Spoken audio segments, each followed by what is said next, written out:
Hello, bonsoir tout le monde et bienvenue sur Deimos Crypto. Aujourd'hui, on est le 26 du 2 à 23h56 et on est parti pour votre vidéo favorite, une analyse crypto de fin de soirée. Mais avant ça, petit point qu'il faut que je vous rappelle, le trading de crypto-monnaie peut occasionner des pertes partielles ou majeures et mes conseils ne sont pas des conseils financiers. Ainsi, mes analyses, comme une excellente marque de voiture, peuvent avoir des erreurs. Voilà pour ce point, passons à l'analyse. Donc il n'y a pas vraiment de secret en ce moment, le Bitcoin est en difficulté. On a légèrement perdu des zones. On a déjà perdu le canal ascendant. Suite à la cassure du canal ascendant, fallait s'y attendre, grosse chute. Et on continue cette chute depuis maintenant lundi.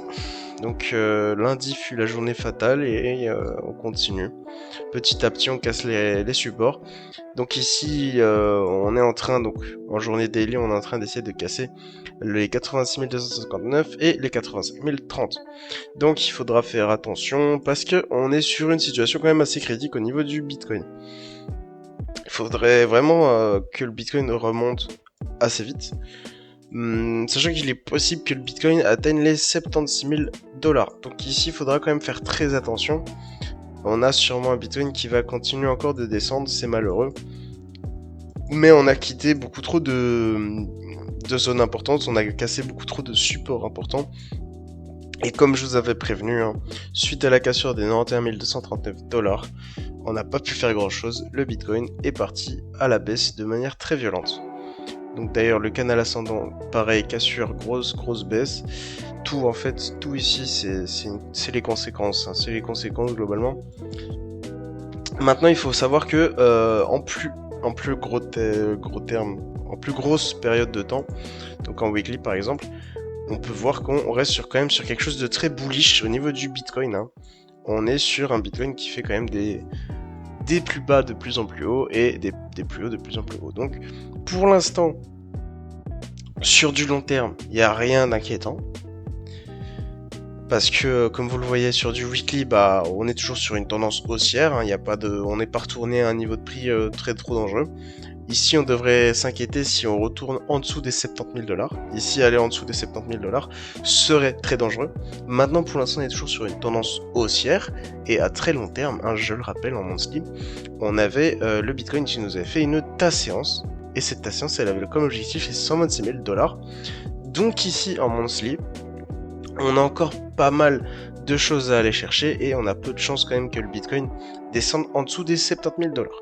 Maintenant, il y a quand même de fortes chances qu'on arrive aux 76 000 $ et qu'on continue encore la chute pendant quelques jours.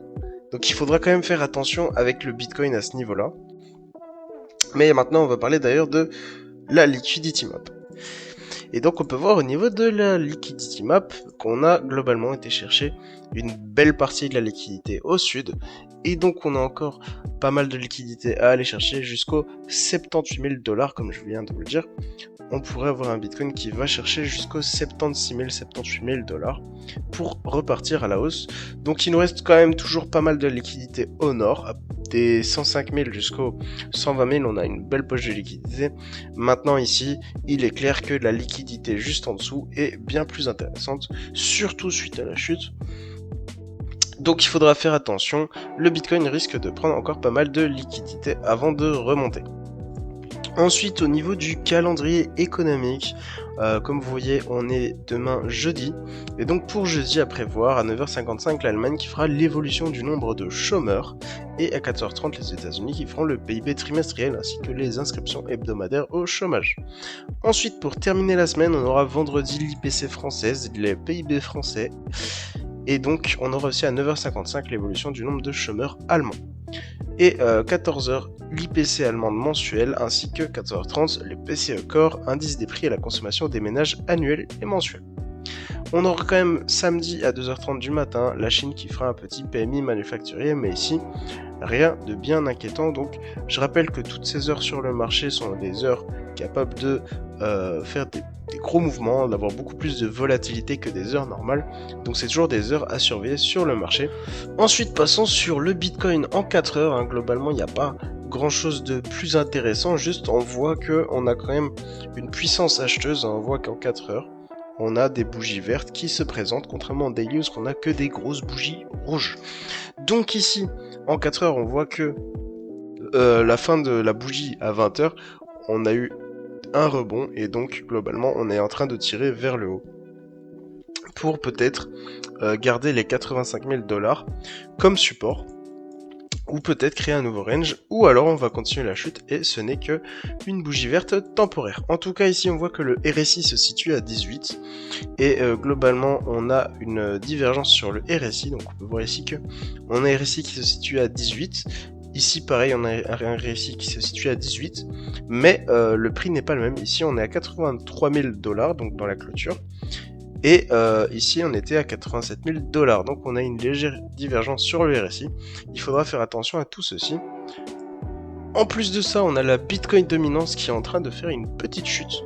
On a donc les altcoins qui ont repris un peu de force. Maintenant, ce n'est pas encore une alt season, ce n'est pas le début de l'alt season non plus. C'est juste une petite perte du puissance pour le Bitcoin suite à ce qui se passe. Il est en train de chuter et donc forcément, les gens revendent un peu de Bitcoin pour acheter peut-être des altcoins dans lesquels ils ont plus d'espoir. Donc, globalement, le Bitcoin est toujours très très dominant. Il est à 60% du marché, ce qui est énorme si on compare avec le Bitcoin il y a quelques mois, on était à du 50, et si on va encore plus loin, on descend, et on voit que le Bitcoin était dans des 30% du marché, donc on avait un Bitcoin beaucoup moins dominant avant, et pour le moment, il est très très dominant sur le marché, donc il faudra s'attendre à ce que sa Bitcoin dominance chute à un moment, et quand ça va commencer à chuter très très fort, et ben là on sera vraiment dans une alt season, et on verra des altcoins péter dans tous les sens. Enfin voilà, moi je vous rappelle que l'Ethereum est toujours une crypto assez intéressante, mais je vous rappelle aussi que vous pouvez trader tous ces cryptos sur BingX avec des frais réduits grâce à mon lien de parrainage dans la description.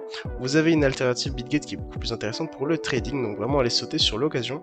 Moi je vous rappelle de bien vous abonner à cette chaîne, c'était Demos Crypto, ciao ciao.